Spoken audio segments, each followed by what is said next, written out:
അധ്യായത്തിൻ്റെ 1-ാം വാക്യത്തിൽ പറയുന്നത്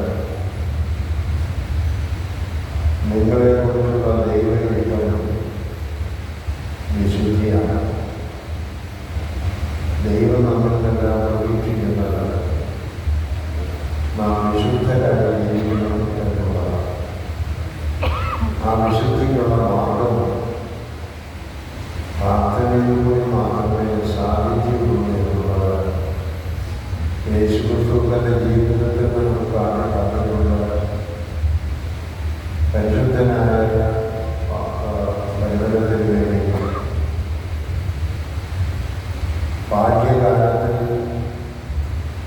തുടർന്ന് വൈദികനായപ്പോഴും 11 വർഷക്കാലം പെട്ടിക്കുന്നതിനായി നിരന്തരമായ പ്രാർത്ഥനാ ജീവിതം നയിച്ചതുകൊണ്ടാണ് ആ പിതാവ് ഇന്ന് ലോകത്തിന് മുഴുവൻ വിശുദ്ധിയുടെ വലിയ പ്രതീകമായി കാണുന്നത്.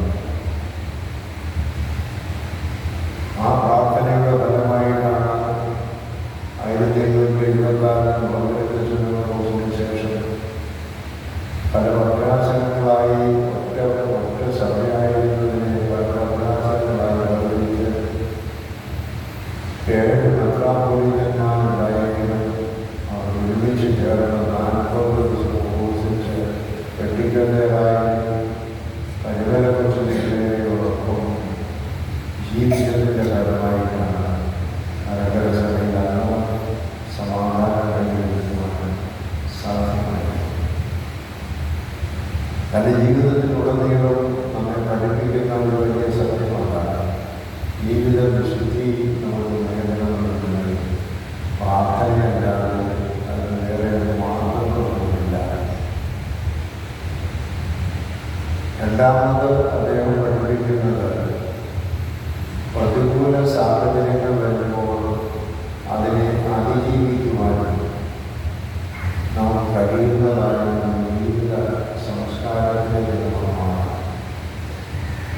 എല്ലാം നല്ലതാകുമെന്നുള്ള പ്രത്യാശയോടുകൂടി പ്രതികൂല ജീവിതത്തെ പ്രാർത്ഥനയോടുകൂടി അദ്ദേഹത്തിൻ്റെ ദേഹത്ത് മസൂരി വന്നത് പുറത്ത് മാരകമായ നീര് വന്നതായ സമയത്ത് ഒക്കെ അദ്ദേഹം പ്രാർത്ഥന കൊണ്ട് ഈ പ്രതികൂലത്തെ അതിജീവിക്കുകയാണ്. മസൂരിയോട് കുടുംബം കാണുന്ന വ്യാപനമോ എല്ലാ വീടുകളും നാനാജാതി മതസ്ഥരായ വീടുകളിലാണ് കയറുന്നത് പ്രാർത്ഥിച്ചത്. അവരെ ആ പ്രതികൂല സാഹചര്യത്തിൽ അതിജീവിക്കുവാൻ ശക്തരാക്കുന്ന വിശുദ്ധനായ ദൈവത്തിനെയാണ് നാം കാണുന്നത്. പ്രതികൂലത വരുമ്പോൾ നമ്മൾ ഭയപ്പെട്ട് എങ്ങനെ ഇതിനെ തരണം ചെയ്യുമെന്നുള്ളതിന് ഇടിവത്ത വേദാന്തമുണ്ടായി നിൽക്കുന്ന സാഹചര്യങ്ങൾ ജീവിതത്തിലുണ്ടാകാം. പക്ഷേ അങ്ങനെയുള്ള സമയത്ത് പ്രാർത്ഥന കൊണ്ട് അതിനെ അതിജീവിക്കുവാൻ നമുക്ക് കഴിയണമെന്നുള്ളതാണ്. പ്രകൃതി ശക്തിയെ പോലും പറഞ്ഞു നിർത്തുവാൻ അദ്ദേഹത്തിന് കഴിയും. അദ്ദേഹത്തിൻ്റെ ഫോട്ടോകളെല്ലാമായി പ്രോത്സാഹിപ്പിക്കുന്നു. നട്ടുച്ചയ്ക്ക് സൂര്യൻ്റെ മേൽ മേഘം വരുവാൻ പറ്റുമെന്നും അദ്ദേഹത്തിൻ്റെ പ്രാർത്ഥനയുടെ ഫലമുണ്ടായിരിക്കുന്നതാണ്.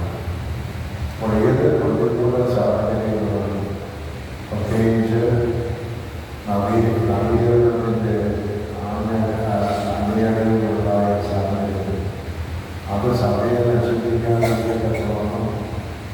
വൈദികരെയും അതുപോലെ അമ്മായിക്കാരെയും കൊണ്ട് കൂട്ടിവരും. അവർക്കൊക്കെ ഓരോ സംഘടനാപരമായ നവീകരണം നൽകി നവീകരണ പ്രസ്ഥാനത്തിനെതിരായി ശക്തമായ നിലനിൽക്കുന്നു.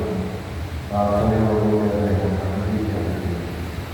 മൂന്നാമത് മറ്റുള്ളവരുടെ ദാരിദ്ര്യം അനുഭവിക്കുന്നവർക്ക് ദൈവത്തെ കാണുവാൻ കഴിയുന്ന ഒരു വിശുദ്ധിയാണ് അദ്ദേഹത്തിന്. തൻ്റെ അടുത്ത് വരുന്നവർ ഏത് ദൂരത്തിലുള്ളവരായിരുന്നു, ഏത് മതത്തിലോ ജാതിയിലോ വർഗത്തിലോ വർണ്ണത്തിലുള്ളവരായിരുന്നു, തൻ്റെ കയ്യിലുള്ളവരെല്ലാം അവരുടെ കണ്ണുകളിൽ കാണുമ്പോൾ അവർക്ക് കൊടുക്കുന്നത് കാണാനുള്ളതായ ബോധ്യത്തോടെ